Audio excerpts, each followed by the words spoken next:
चलो स्टार्ट करते हैं आज की क्लास को। और हम इस चैप्टर में क्या पढ़ रहे थे? Decomposition reactions. इस चैप्टर में पढ़ रहे थे भाई हम डीकम्पोजिशन रिएक्शंस कितनी तरह की होती हैं।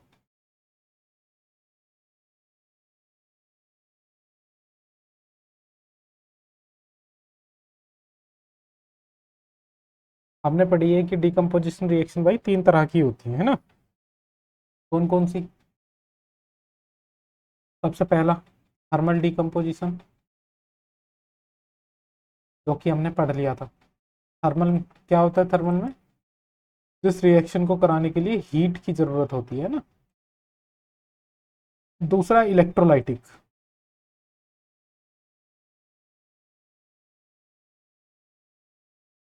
इलेक्ट्रोलाइटिक मतलब जिसमें इलेक्ट्रिक करंट की जरूरत होती है।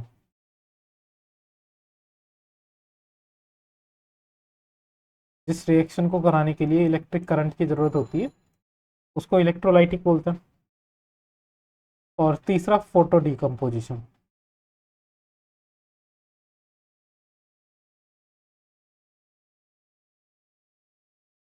फोटो डिकम्पोजिशन जिसमें सनलाइट की जरूरत होती है। ठीक है भाई, ये 3 तरह के डिकम्पोजिशन होते हैं। थर्मल वाला हमने कल पढ़ लिया था। चलो आज पढ़ते हैं इलेक्ट्रोलाइटिक डिकम्पोजिशन।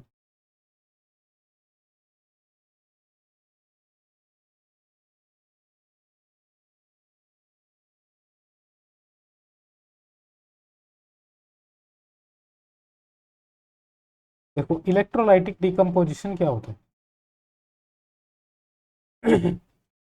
डिकम्पोजिशन रिएक्शन पढ़ रहे हैं तो डिकम्पोजिशन रिएक्शन का तो मतलब यही है ना कि एक सब्सटेंस टूट जाता है दो या दो से ज्यादा पार्ट्स में, है ना।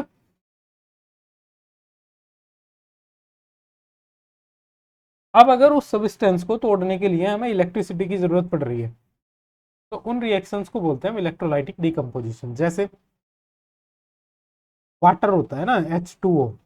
ठीक, पानी लिया हमने एक बीकर में, ठीक है, और उसमें क्या करा दिया, उसका इलेक्ट्रोलाइसिस।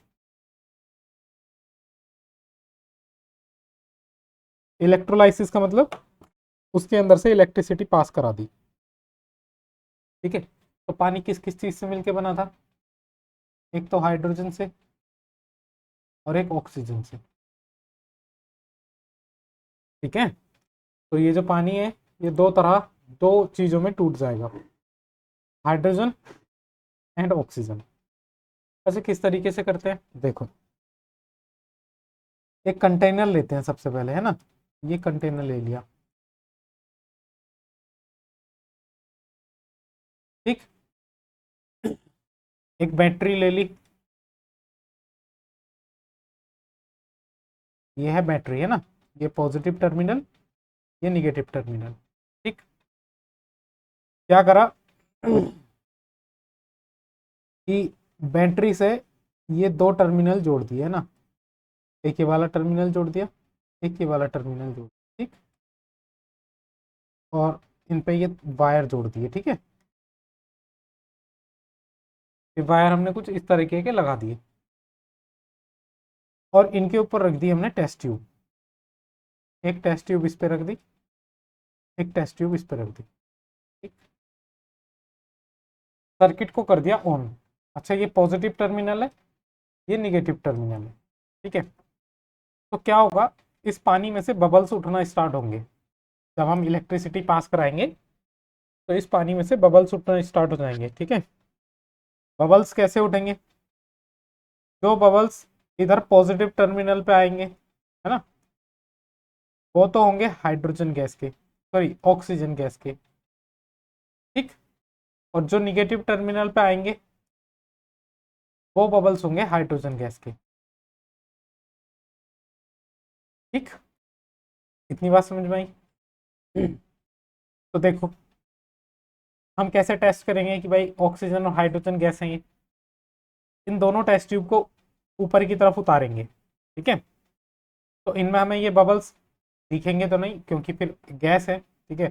तो इन दोनों टेस्ट ट्यूब में दोनों गैस होंगी अपने पास।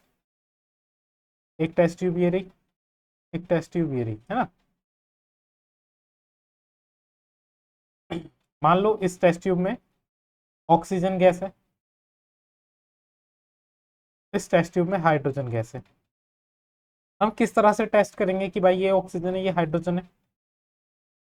एक माचिस की तिल्ली लेके जाएंगे इसके ऊपर, जलती हुई, है ना, जलती हुई माचिस की तिल्ली लेकर के जाएंगे। ठीक, ये माचिस की तिल्ली अगर ये और तेजी से जलने लगी तो कहने का मतलब ये ऑक्सीजन गैस है। इसके पास माचिस की तिल्ली लेकर के जाएंगे। अगर ये पॉप साउंड के साथ जलती है, पॉप साउंड, तो पहचान लेंगे ये हाइड्रोजन गैस है। पता चल गया कि हाइड्रोजन और ऑक्सीजन को कैसे पहचानेंगे। चलो रियल प्रैक्टिकल इसका डायग्राम बनाने के लिए आ जाता है। ठीक है, इस पूरे प्रोसेस को बोलते हैं electrolysis of water. Electrolysis of water का मतलब क्या होता है कि पानी के अंदर से हाइड्रोजन और ऑक्सीजन को अलग करना by passing electricity is known as electrolysis of water. देखो इसका डायग्राम कैसे बनाना होता है, ये होता है इसका पूरा सेटअप। देखो सबसे पहले सेटअप को समझते हैं। एक नीचे हमने 6 वोल्ट की बैटरी ले ली। ठीक, ये बैटरी का negative terminal, this is positive terminal. ठीक, चलो इतनी बात क्लियर। एक रिटोर्ट स्टैंड ले लिया जिसमें एक क्लैंप लगा दिया और इस क्लैंप से एक बीकर को टांग दिया, है ना। ये बीकर है, इसमें क्या है, इसमें पानी भर दिया। ये ब्लू कलर का इसके अंदर पानी नजर आ रहा है। ठीक, अब हमने 2 कार्बन की रोड ली। ठीक है, 2 कार्बन की रोड, एक कार्बन ये लगा दिया, ये ब्लैक वाली जो है, ठीक है, कार्बन है ये। ठीक है, कार्बन रोड जो तुम सेल में देखते होगे। तुमने कभी बैटरी वाला सेल खोला है तो उसमें एक इस तरह की कार्बन की रोड रहती है, ब्लैक कलर की, इस तरह की। ये आगे टिप होती है इसकी और अंदर ये ब्लैक कलर की कार्बन रोड रहती है, कार्बन। ठीक है, तो वही वाली ये कार्बन रोड है। एक कार्बन रोड ये रही, एक कार्बन रोड ये रही। ठीक है, ये किसका काम करेंगे, एक पॉजिटिव टर्मिनल का और एक निगेटिव टर्मिनल का। ठीक है, अब बैटरी से एक एक वायर इनमें जोड़ दिए। अच्छा, बैटरी का जो ये निगेटिव वायर है ये इधर जोड़ दिया, तो निगेटिव वायर किसका काम करेगा, कैथोड का। निगेटिव टर्मिनल को क्या बोलते हैं, कैथोड। ठीक है, और पॉजिटिव टर्मिनल को हम क्या बोलते हैं, एनोड। तो दोनों तरफ हमने एक तरफ निगेटिव एक तरफ पॉजिटिव वायर जोड़ दिया। ठीक है, ये जो कार्बन रोड है ये अंदर तक जा रही है इसमें। ठीक, क्लियर। अब इन रोड के ऊपर हमने 2 टेस्ट ट्यूब रख दी, एक टेस्ट ट्यूब ये रही, एक टेस्ट ट्यूब ये रही। अच्छा, ये टेस्ट ट्यूब जो है, ये टेस्ट ट्यूब कौन सी टर्मिनल पर है, ये वाली निगेटिव टर्मिनल पर है, ये वाली पॉजिटिव टर्मिनल पर है ना। तो यहाँ पे देखो जब हमने स्विच को ऑन करा तो स्विच ऑन करने पर क्या मिला हमें। देखो ध्यान रखना, जब भी हम वाटर का इलेक्ट्रोलाइसिस कराते हैं उसमें थोड़ा सा सल्फ्यूरिक एसिड डालते हैं। सल्फ्यूरिक एसिड क्या होता है, इसका फॉर्मूला होता है H2SO4। क्वेश्चन पूछ लेता है कि इलेक्ट्रोलाइसिस ऑफ वाटर में सल्फ्यूरिक एसिड क्यों डालते हैं। ये इसलिए डालते हैं ताकि इलेक्ट्रोलाइसिस थोड़ा सा फास्ट हो सके। ठीक है, ताकि इलेक्ट्रोलाइसिस थोड़ा सा फास्ट हो सके। क्यों, अगर देखो प्योर वाटर रहेगा तो प्योर वाटर में इलेक्ट्रिक करंट पास नहीं होता।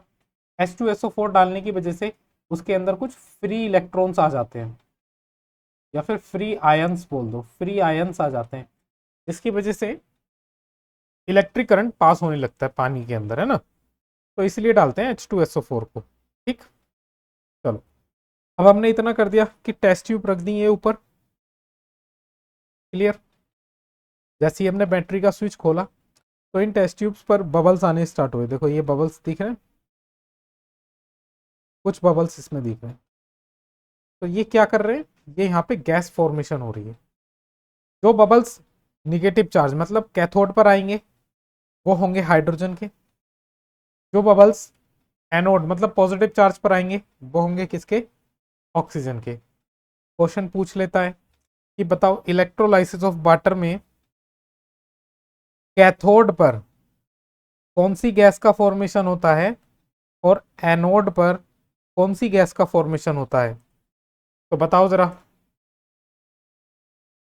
क्यों भाई देव, कैथोड पर कौन सी गैस का फॉर्मेशन होता है।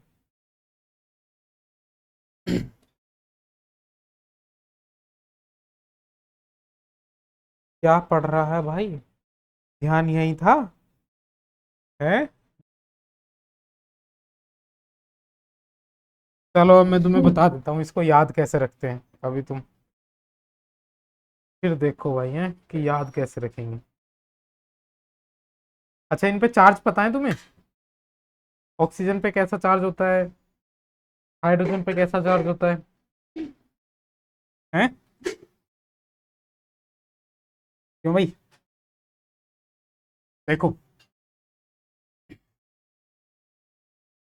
जब भी पानी टूटता है तो H प्लस और OH माइनस, ठीक है, इस तरह से टूटता है, ठीक है, इतनी बात समझ में आई। अगर इस OH को भी अलग अलग करें तो O पे निगेटिव चार्ज आएगा और H पे पॉजिटिव चार्ज आएगा, ठीक है, या फिर इसको 2H प्लस और O माइनस माइनस बोल दो। हाइड्रोजन पे पॉजिटिव चार्ज आ रहा है, ऑक्सीजन पे निगेटिव चार्ज आ रहा है, ठीक है। तो जो पॉजिटिव चार्ज कंसीडर कर रहा है, जो पॉजिटिव चार्ज कैरी कर रहा है, वो किधर की तरफ अट्रैक्ट होगा, निगेटिव चार्ज की तरफ। और जो निगेटिव चार्ज कैरी कर रहा है वो किसकी तरफ अट्रैक्ट होगा, पॉजिटिव चार्ज की तरफ, ठीक है।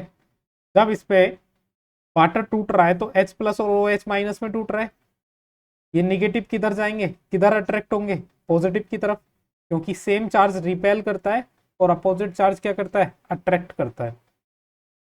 तो पॉजिटिव चार्ज आएगा निगेटिव पर, निगेटिव को क्या बोलते हैं, कैथोड, और निगेटिव चार्ज आएगा किस पर, पॉजिटिव पर, पॉजिटिव को क्या बोलते हैं, एनोड।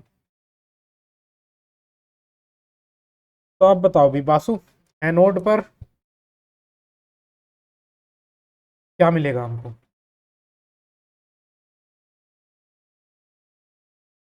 ऑक्सीजन। हाँ भाई, उन्नति, उन्नति है क्लास में, नहीं है। अनस तुम बताओ जरा, पानी के अंदर जब उसका इलेक्ट्रोलाइसिस कराना होता है तो H2SO4 क्यों मिलाते हैं।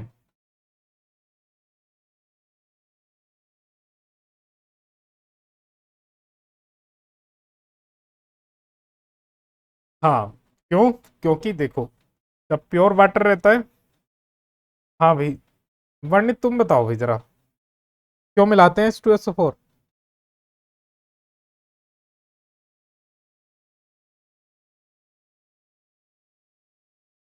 उससे इलेक्ट्रोलाइसिस फास्ट क्यों हो जाती है, कोई रीजन।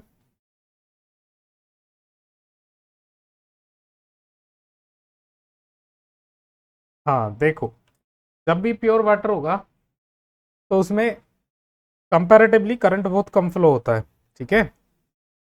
जिस वजह से करंट को अच्छे से फ्लो कराने के लिए हम उसमें क्या मिलाते हैं, H2SO4, जिसमें फ्री आयंस आने की वजह से करंट अच्छे से फ्लो होता है, एंड जिसकी वजह से फिर इलेक्ट्रोलाइसिस अच्छे से होता है। तो तुम्हें पूरा प्रोसेस समझ में आया इलेक्ट्रोलाइसिस ऑफ वाटर। अगर समझ में आया तो भाई एक थम्स अप दे दो, सही है। जिसको समझ में आ गया, थम्स अप।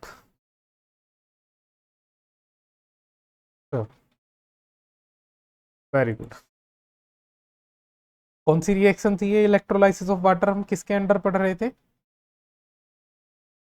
ये बता दो भाई जरा। Electrolytic decomposition. चलो इससे थोड़े से और क्वेश्चन पूछे जाते हैं। हाँ भाई गुरु, तुम ये बताओ, जो हाइड्रोजन गैस है उसका टेस्ट कैसे करते हैं हम।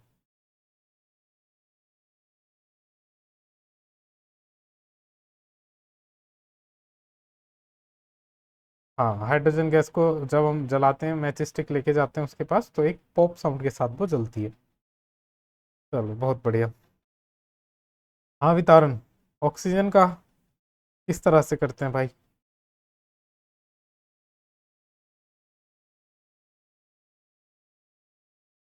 चलो बहुत बढ़िया। अब देखो इलेक्ट्रोलाइटिक डिकम्पोजिशन में सबसे पहली रिएक्शन हमने ये पढ़ी है कि वाटर का इलेक्ट्रोलाइसिस कैसे करते हैं। इसी पे कभी आता तो लॉन्ग क्वेश्चन भी आ सकता है, ध्यान रखना। उसमें विद डायग्राम तुम्हें बनाना होगा, ठीक है। डायग्राम मैंने तुम्हें अच्छे से समझा दिया है।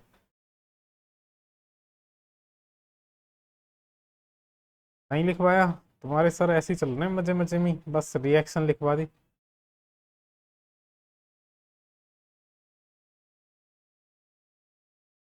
अब देखो, जैसे हमने ये देखा इलेक्ट्रोलाइसिस ऑफ वाटर, ठीक है।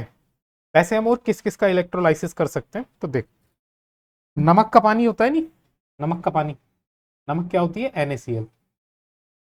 अगर उसको हम पानी में घोल देते हैं तो उसको बोल देते हैं एक्वस सॉल्यूशन।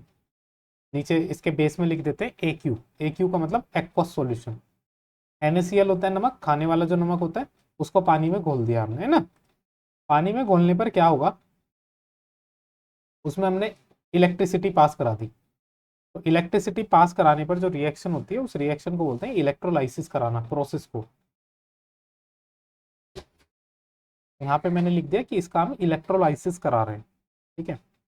तो इलेक्ट्रोलाइसिस कराने पर हमें क्या मिलेगा, ये नमक, तो एक तो हमें मिल जाएगा सोडियम, ठीक है, प्लस साथ में हमें मिलेगी क्लोरीन गैस, ठीक है।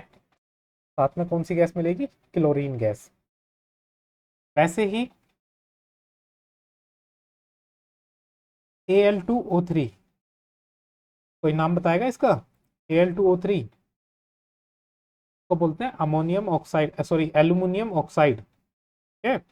Al होता है एल्यूमिनियम, ठीक। ऑक्सीजन से रिएक्शन करने पर क्या बनाना है, एल्यूमिनियम ऑक्साइड। तो जब हम इसका इलेक्ट्रोलाइसिस कराते हैं, तो इसका इलेक्ट्रोलाइसिस कराने पर क्या मिलता है, एक तो हमें मिल जाता है एल्यूमिनियम, प्लस बहुत सारे अमाउंट में मिलती है हमको ऑक्सीजन गैस, ठीक है। समझ में आया।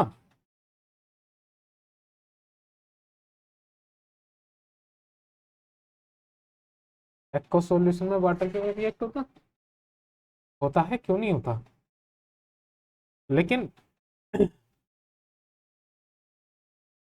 एक बात बताओ मुझे, जब तुम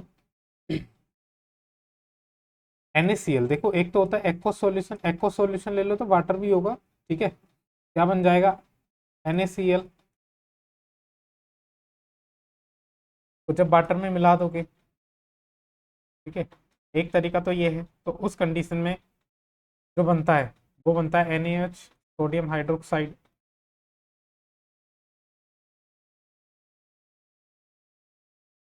जब इसमें वाटर ऐड करोगे तो इसको ही बोलते हैं एक्वस सॉल्यूशन। और उस कंडीशन में क्या होगा, इलेक्ट्रोलाइसिस तो वाटर का भी होगा, ठीक है, लेकिन जो डोमिनेंट फैक्टर होंगे वो कौन कौन से होंगे, एक तो सोडियम और एक क्लोरीन, ये होंगे उस कंडीशन में डोमिनेंट फैक्टर, ठीक है। अभी मैं तुमको दिखाने वाला था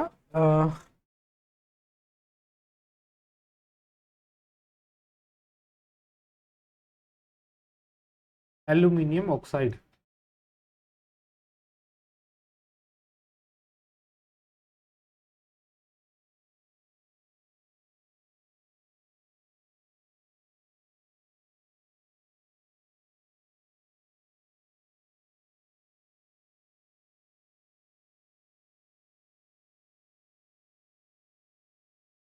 पाउडर फॉर्म में जो होता है एल्यूमिनियम ऑक्साइड, वो कुछ इस तरह का होता है, देखो।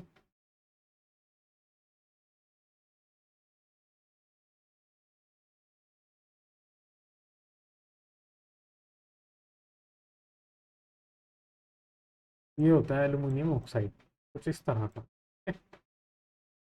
मोल्टन स्टेट में देखोगे तो मतलब पिघली हुई स्टेट, ठीक है।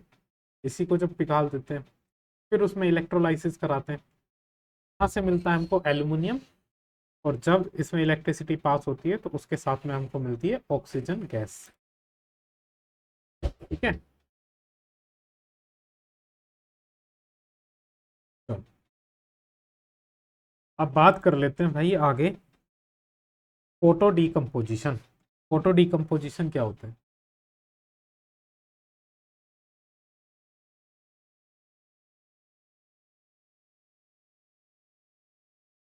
फोटो डिकम्पोजिशन ऐसी डिकम्पोजिशन जो in the presence of sunlight में हो, है ना, सनलाइट के प्रेजेंस में हो। तो एक बहुत अच्छा डिकम्पोजिशन होता है फोटो डिकम्पोजिशन AgCl का, ठीक है। सिल्वर क्लोराइड जिसको हम बोलते हैं, सिल्वर क्लोराइड को अगर हम सनलाइट में रख दें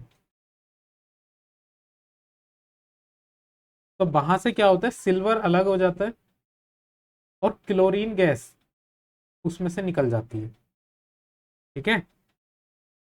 अच्छा, AgCl जो सिल्वर क्लोराइड होता है, ये सिल्वर क्लोराइड जो होता है ना, ये बिल्कुल व्हाइट कलर का होता है, ठीक। और जब इसमें से क्लोरीन निकल जाती है तो जो सिल्वर होता है वो ग्रे कलर का होता है, ठीक है। सबसे बेस्ट एग्जांपल होता है ये सिल्वर क्लोराइड का डिकम्पोजिशन जो होता है, उसको क्या बोलते हैं, फोटो डिकम्पोजिशन। वैसे ही अगर सिल्वर क्लोराइड नहीं लेला तो भाई सिल्वर ब्रोमाइड ले लो। सिल्वर ब्रोमाइड को भी जब सनलाइट में रखोगे उस कंडीशन में क्या हो जाता है, सिल्वर अलग हो जाता है और Br ब्रोमीन गैस निकल जाती है उससे बाहर की तरफ, ठीक है।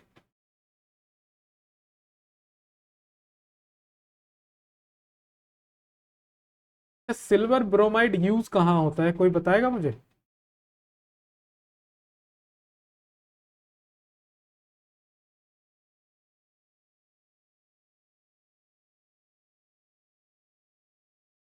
फोटोग्राफिक फिल्म में यूज होता है सिल्वर ब्रोमाइड, जो होता है फोटोग्राफिक फिल्म में यूज होता है, ठीक है।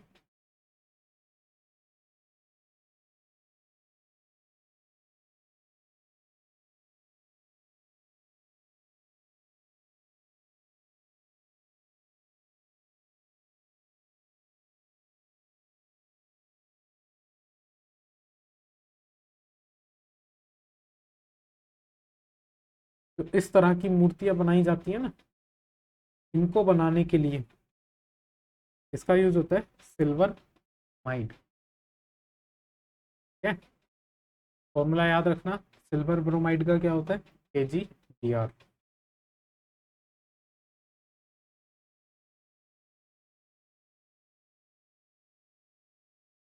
अब आगे चलते हैं, आगे पढ़ते हैं क्या, डिस्प्लेसमेंट रिएक्शन। डिस्प्लेसमेंट रिएक्शन क्या होता है, कोई बताएगा?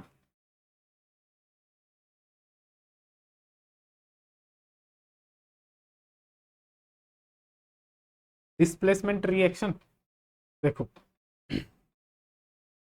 ऐसी रिएक्शंस, ठीक है, जिसमें क्या हो कि जो ज्यादा रिएक्टिव एलिमेंट है, ठीक है, जो ज्यादा रिएक्टिव एलिमेंट है वो कम रिएक्टिव एलिमेंट को, ठीक है, डिस्प्लेस कर दे उसके कंपाउंड में से, इसको बोलते हैं क्या, डिस्प्लेसमेंट रिएक्शन। जैसे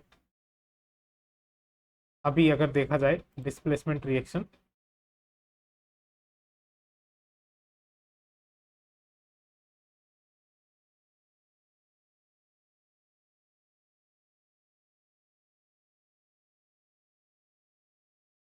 तो हेडिंग डालते हैं डिस्प्लेसमेंट रिएक्शन।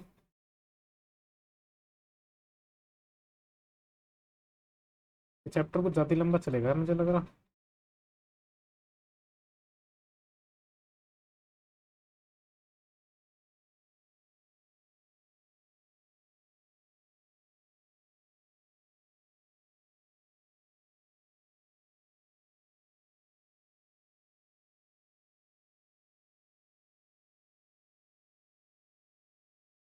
देखो भाई, डिस्प्लेसमेंट रिएक्शन क्या होता है, जो हाईली रिएक्टिव एलिमेंट होता है,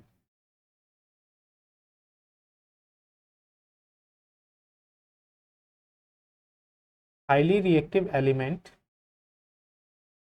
डिस्प्लेस कर देता है लेस रिएक्टिव एलिमेंट को,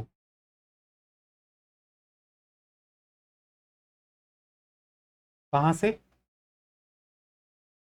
फ्रॉम इट्स कंपाउंड। उसके कंपाउंड से। जैसे मैं बताता हूँ, देखो पहले उसके लिए थोड़ा सा तुम्हें याद रखना पड़ेगा reactivity series. Reactivity series notes में दी हुई है, उसमें से तुम याद रख सकते हो, मैं भी बता रहा हूँ तुम्हें। ठीक है, ये है रिएक्टिविटी सीरीज। यहाँ पे तुम्हें क्या ध्यान देना है, यहाँ पे ये ध्यान देना है कि कौन सा एलिमेंट ज्यादा रिएक्टिव है, कौन सा एलिमेंट कम रिएक्टिव है। ठीक है, जैसे यहाँ पे सबसे पहला एलिमेंट लिखा हुआ है के मतलब पोटेशियम, सबसे ज्यादा रिएक्टिव एलिमेंट। ठीक है, अभी रिएक्टिविटी सीरीज में बात करें तो। ठीक है, फिर बी ए, फिर सी ए, एन ए, एम जी। ठीक है, मैग्नीशियम, एल्यूमिनियम, जिंक, आयरन।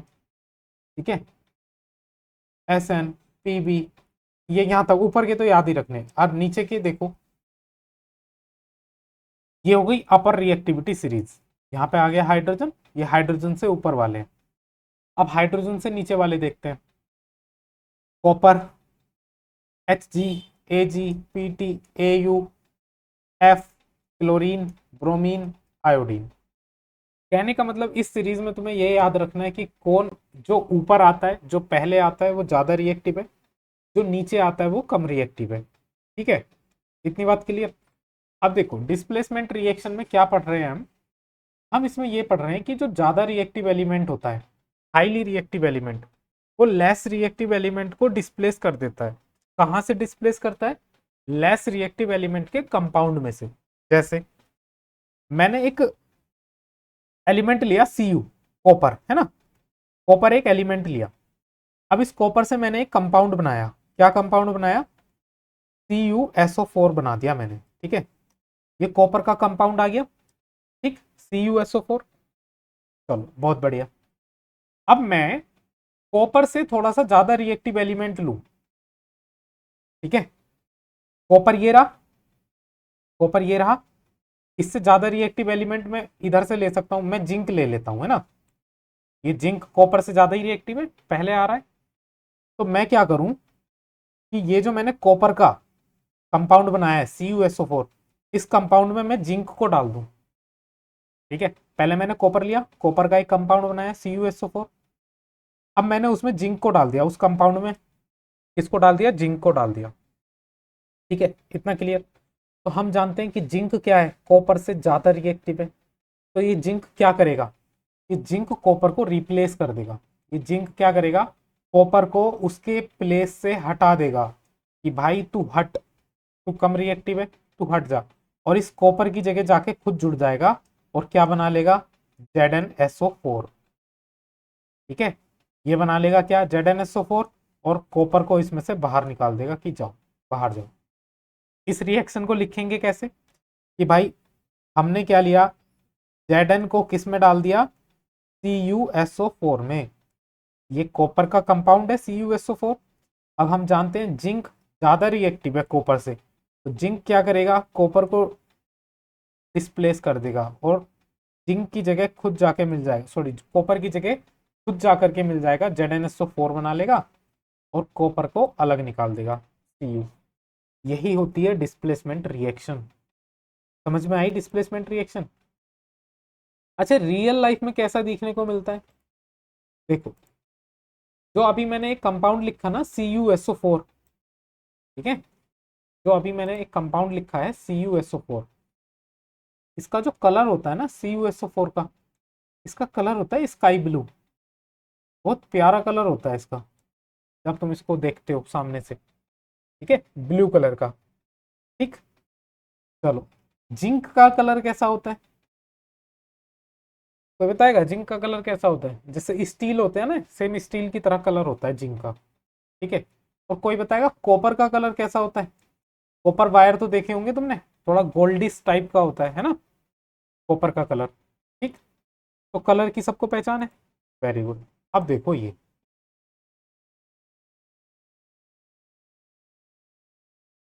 ये लिया हमने, ये जो ब्लू कलर का तुम्हें सॉल्यूशन दिख रहा है, ये सॉल्यूशन किस चीज का है?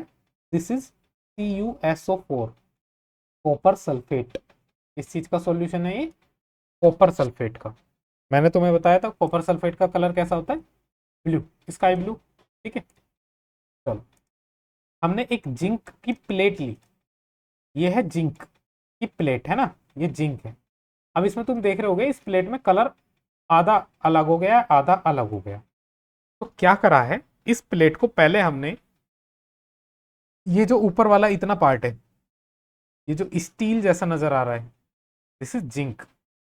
ही तो ये पूरी ही जिंक, लेकिन जितना पार्ट का कलर चेंज हो रखा है, ये इससे नीचे का, ये हमने इस सॉल्यूशन में डिप कर रखा था। और डिप कर रखा था तो क्या था, ये इसके अंदर कुछ इस तरह से डिप कर रखा था। तो जितना पार्ट डिप था उस पार्ट में क्या हुई, रिएक्शन हुई, क्योंकि ये जितना पार्ट डिप है ये कौन सा पार्ट है, जिंक का। तो इस जिंक ने किससे रिएक्शन करी, ये जो ब्लू कलर का पार्ट है क्या है, CuSO4, और क्या बना दिया, इसने बना दिया ZnSO4 प्लस कॉपर कर दिया बाहर। तो जो कॉपर आया है ना बाहर, वो इस जिंक की प्लेट पर ऊपर चिपक गया। देखो कॉपर इसी कलर का होता है नहीं, जो ये कलर दिख रहा है तुमको, तो ये इस ब्लू वाले कलर में से जो कॉपर निकला है, ये उस कॉपर का कलर है इस प्लेट पर। ठीक है, तो बाकी जो नीचे तुम्हें कुछ सब्सटेंस अभी बैठा हुआ मिलेगा नीचे की तरफ, तो वो मिल जाएगा हमें ZnSO4। ठीक है, समझ में आया रिएक्शन किस तरह से हुई, मैंने इसका प्रैक्टिकल भी करा रखा है। ठीक है, अब देखो वैसे ही रिएक्शन हम आयरन के साथ भी करा सकते हैं। आयरन के साथ कैसे करा सकते हैं, अगर हम कॉपर सल्फेट लें जो कि ब्लू कलर का होता है ना, उसमें आयरन डाल दें, तो देखो रिएक्टिविटी सीरीज में, देखो रिएक्टिविटी सीरीज में आयरन ये रहा, कॉपर ये रहा। आयरन ज्यादा रिएक्टिव है कॉपर से, तो आयरन भी क्या करेगा, कॉपर को उसके सॉल्यूशन में से हटा देगा और कॉपर के प्लेस पे खुद जाके चिपक जाएगा। तो क्या बना लेगा, FeSO4 बना लेगा और कॉपर को बाहर की तरफ निकाल देगा। तो ये भी कौन सी रिएक्शन हो गई, डिस्प्लेसमेंट रिएक्शन। ठीक है, समझ में आया। अच्छा ऐसा करने पर क्या होता है, ऐसा करने पर सॉल्यूशन में क्या चेंज होता है, ये भी दिखा देते हैं। देखो ऐसा करने पर चेंज कुछ इस तरह से होता है कि ये अपने पास शुरू में क्या था, कॉपर सल्फेट CuSO4, ये हमने लोहे की एक कील डाल दी है ना, ये क्या है, आयरन Fe, लोहे की कील डाल दी। कॉपर सल्फेट का अभी कलर कैसा है, ब्लू कलर। मैंने बताया था कॉपर सल्फेट का कैसा कलर होता है, ब्लू। ये आयरन है, आयरन का कैसा कलर है, ठीक है, जैसा स्टील जैसा ही होता है। ठीक है, इतनी बात समझ में आई। अब आयरन ने कॉपर के अंदर जाके, कॉपर सल्फेट के अंदर जाके रिएक्शन करी, और रिएक्शन करने पर क्या बनाया, FeSO4, और साथ में क्या बनाया, कॉपर, बाहर निकाल दिया कॉपर को। तो जो कॉपर बाहर निकला, वो कॉपर तो इस आयरन की जो हमने कील डाली थी उस कील पर जाकर चिपक गया। तो देखो आयरन जो था, ये जो नेल थी अपनी, कील जो थी, उसका कलर तो कॉपर जैसा हो गया। ठीक है, जैसा कॉपर होता है। और जो अपना कॉपर सल्फेट का सॉल्यूशन था जो ब्लू कलर का था, वो कैसा हो गया, वो लाइट ग्रीन हो गया। अब ये लाइट ग्रीन किसका कलर है, अब ये क्या बन गया यहाँ पे, ये बन गया FeSO4, तो बोलते हैं फेरिक सल्फेट, है ना। कॉपर सल्फेट का कलर कैसा था, ब्लू। फेरिक सल्फेट का कलर कैसा है, लाइट ग्रीन। ठीक है, और जो कॉपर बना वो कहाँ चिपक गया, इस लोहे की रोड पर जो हमने डाली थी। क्लियर, चलो इतनी बात क्लियर है, वेरी गुड।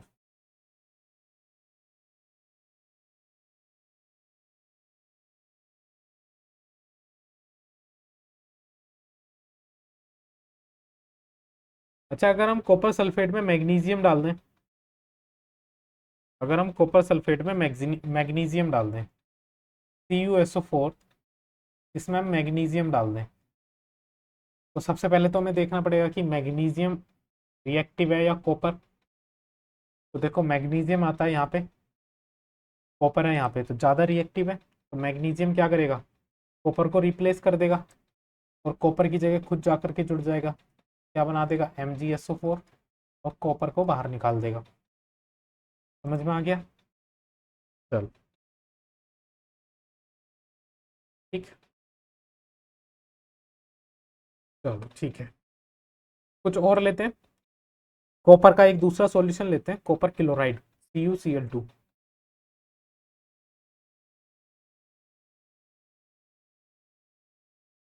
CuCl2, ठीक है, कॉपर का एक दूसरा सॉल्यूशन आ गया, कॉपर क्लोराइड, ठीक है। अगर हम इसमें लेड डाल दें, लेड होता है Pb, तो पहले तो देखना पड़ेगा कि Pb ज़्यादा रिएक्टिव है या नहीं। तो देखो Pb ये रहा, कॉपर इसके बाद में आता है, तो Pb ज़्यादा रिएक्टिव है बिल्कुल, तो Pb क्या करेगा, कॉपर को डिस्प्लेस कर देगा और कॉपर की जगह खुद जाके जुड़ जाएगा, क्या बनाएगा PbCl2, और साथ में कॉपर को बाहर निकाल देगा, ठीक है। ये हो गया। कुछ और लेते हैं,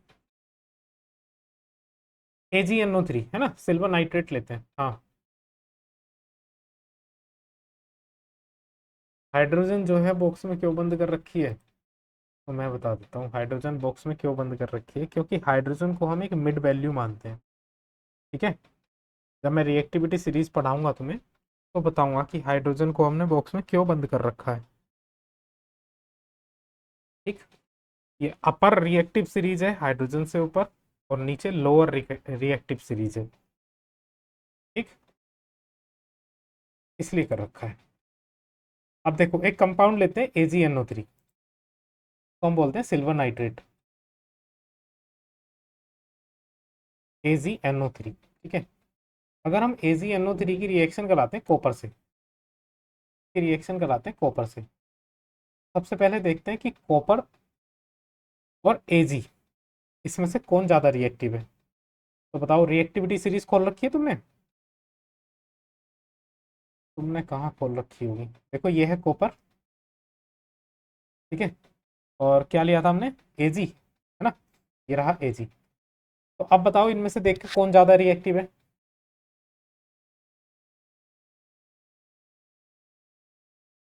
अरे जल्दी बताओ भाई, क्यों भाई, अनस तुम बताओ जरा। एक है कॉपर, एक है सिल्वर, कौन ज़्यादा रिएक्टिव है, कॉपर, ठीक है। तो क्या करेगा कॉपर, कॉपर Ag को उसके सॉल्यूशन में से अलग कर देगा, ठीक है। ये जो कॉपर है ये Ag को, सिल्वर को उसके सॉल्यूशन में से अलग कर देगा, तो क्या बनाएगा, ये बनाएगा CuNO3 का होल ट्वाइस, प्लस इसमें से सिल्वर हो जाएगा अलग, ठीक है। एक और लें, तो HCl की लेते हैं ना, HCl हाइड्रोक्लोरिक एसिड। अगर इसमें हम आयरन डालें तो बताओ जरा कि ये जो हाइड्रोजन है, हाइड्रोजन ये रहा, और क्या डाला है हमने, आयरन, आयरन ये रहा, ठीक। तो आयरन क्या करेगा, हाइड्रोजन को डिस्प्लेस कर देगा और हाइड्रोजन की जगह खुद जा करके जुड़ जाएगा। जब ये हाइड्रोजन की जगह खुद जा करके जुड़ जाएगा तो क्या बनाएगा, FeCl2, और हाइड्रोजन बाहर निकलेगा तो हाइड्रोजन गैस बाहर निकल जाएगी। अच्छा, कुछ बच्चों को ये समझ में नहीं आ रहा होगा कि यहाँ जब हाइड्रोजन जुड़ा हुआ था तो एक Cl था, जब आयरन आ गया तो यहाँ पे दो Cl करने पड़े, हमें FeCl2 लिखना पड़ा, ऐसा क्यों हो गया। वैसे यहाँ पे जब Ag था तो NO3 था, जब Ag की जगह Cu जुड़ा तो NO3 का होल ट्वाइस करना पड़ा। तो ये किस किस को समझ में नहीं आ रहा, जरा ये और बता दो।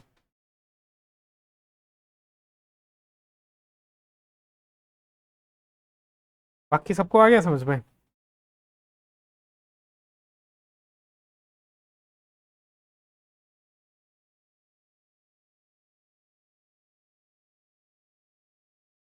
चलो, अबे जो जिसको मैंने नाइन्थ में पढ़ाया था उसको तो आना चाहिए बस समझ में, तो मैं बैलेंस ही नहीं पढ़ाई है?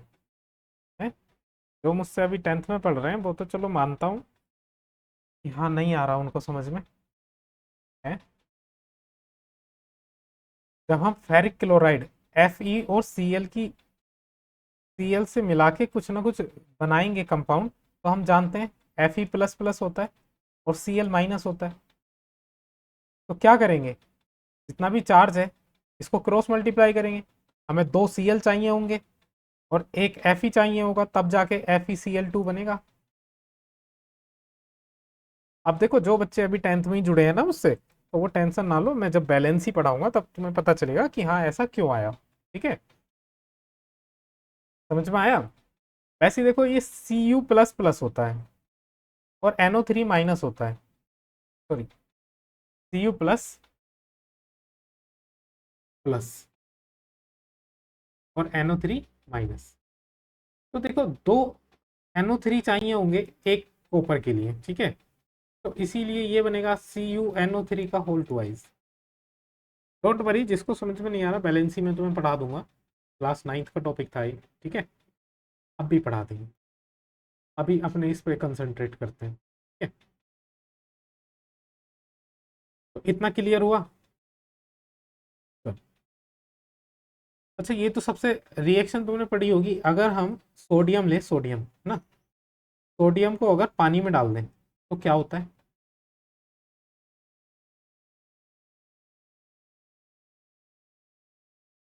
अगर सोडियम को पानी में डाल दें तो क्या होता है भाई।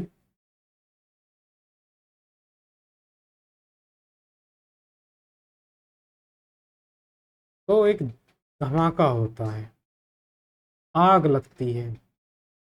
कैसे लगती है, कोई बताएगा। देखो, अच्छा ऐसे लगती है। देखो सोडियम, कहाँ है सोडियम, ये रहा। Sodium is highly reactive than hydrogen. Sodium क्या करेगा, हाइड्रोजन को रिप्लेस करेगा, हाइड्रोजन को डिस्प्लेस करेगा, ठीक है, पानी में से। ठीक, तो क्या बनाएगा, NaOH प्लस, और क्या बनेगा साथ में, हाइड्रोजन गैस निकलेगी। क्या निकलेगी, हाइड्रोजन गैस। कहने का मतलब, जब हम सोडियम को पानी में डालते हैं तो सोडियम हाइड्रोजन को रिप्लेस कर देता है और क्या बना लेता है, NaOH प्लस। बहुत सारे अमाउंट में हमको क्या मिलती है यहाँ पे, हाइड्रोजन गैस मिलती है। अब देखो, कभी भी तुमने यूट्यूब पे वीडियो वगैरह देखी होंगी, कुछ चीज़ें देखी होंगी जहाँ सोडियम को पानी में डालते हैं तो क्या होता है। सोडियम एक बहुत ही ज़्यादा कैसा एलिमेंट है, हाईली रिएक्टिव, हाईली रिएक्टिव, ठीक है। बहुत ज़्यादा हाईली रिएक्टिव एलिमेंट है, इतना हाईली रिएक्टिव एलिमेंट है कि ये ऑक्सीजन के टच में आते ही, जैसे ये ऑक्सीजन के टच में आएगा, इसमें आग लग जाती है, ठीक है। अगर इसको खुला रख दिया जाए तो इसमें आग लग जाएगी एकदम, ऑक्सीजन के टच में आते ही। तो इसलिए सोडियम को या तो हम वैक्स के अंदर रखते हैं, मोम के अंदर, या फिर कैरोसिन ऑयल के अंदर, या तो वैक्स या फिर कैरोसिन ऑयल के अंदर इसको रखा जाता है। जैसे ही हम इसमें से निकालते हैं बाहर, तो जैसे ही ऑक्सीजन से रिएक्शन करता है ये तुरंत फट जाता है, एकदम आग लग जाती है इसमें ना। अब देखो, जब इसको हम पानी में डालेंगे तो पानी में डालने पे क्या करेगा, ये हाइड्रोजन को डिस्प्लेस करेगा, हाइड्रोजन को डिस्प्लेस करेगा, और जैसे ही ऑक्सीजन के कांटेक्ट में आएगा तो क्या हो जाएगा, ये जलने लगेगा, ठीक है। और एक तो इसने बना दिया है हाइड्रोजन, हाइड्रोजन भी कैसा है, हाइड्रोजन तो हाईली फ्लेमेबल है। एक तो सोडियम खुद ही इतना ज्यादा रिएक्टिव है कि वो ऑक्सीजन के कांटेक्ट में आने पर जलने लगता है। दूसरा, जब वो पानी में डालते हैं तो पानी में डालने पर वो कौन सी गैस रिलीज करता है, हाइड्रोजन गैस रिलीज करता है। और ये भी एक ऐसा सब्सटेंस बन गया जो बहुत ज़्यादा फ्लेमेबल है। तो ये दोनों ही सब्सटेंस जब एक साथ मिल जाते हैं, सोडियम पानी में डाला, पहले तो सोडियम में आग लगेगी, फिर उसकी वजह से हाइड्रोजन गैस बनेगी, फिर उसमें आग लगेगी, तो उसकी वजह से एक बहुत बड़ा सा ब्लास्ट होता है, ठीक है। इसलिए जब हम सोडियम को पानी में डालते हैं तो एक बहुत बड़ा ब्लास्ट होता है, ठीक है। ध्यान रखना, अगर कभी लेबोरेटरी में जाते हो तो सोडियम को हाथ पे मत ले लेना, ठीक। वो एकदम तुम्हारे हाथ की नमी से क्या करेगा, रिएक्शन करेगा और उसमें आग लग जाएगी। ठीक है, आज के लिए इतना ही रखेंगे।